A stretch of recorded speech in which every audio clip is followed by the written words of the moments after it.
Today I want to talk about the movie Waiting.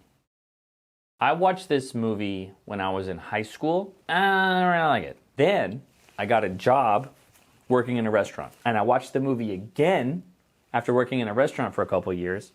And I thought this movie was so funny. I wanted the world to see this movie. I felt it was spot on restaurant life. It captured exactly what it is like to work in a restaurant. Looking back at it now, it's very dated. A lot of the dialogue is very of its time. Some of it's a little cringe, but other than that, like, it's still a pretty funny movie. And if you worked in a restaurant before, I think you would find this movie pretty accurate to the kinds of characters you might run into working in a restaurant. There was a certain shot. I remember going to see the behind the scenes on the DVD. A single uncut, like, 5-minute long shot, and they would do speed ramping and they'd go to different tables. When I was younger, I was really into the idea of filmmaking. I wanted to move to Hollywood and work in movies. So I really liked those technical elements to putting a movie together. Both I was working in a restaurant, so the concept of the movie was hilarious to me.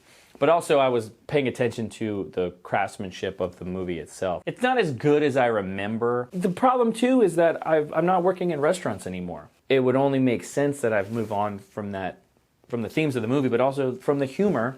I've kind of grown up past it too. One of the themes of the movie is being stuck, not moving on, being left behind, being stagnant. That's a good comparison. I found that movie hilarious when I was in the life and when I was younger. But as I get older, I've kind of grown past that humor. I've matured in what I find funny. It's nice to go back and watch movies that you used to really like and see if they've aged with you. Part of it's disappointing when you find a movie that hasn't aged well. If you haven't seen it before, remember it was made from a different time, but it's definitely worth a watch.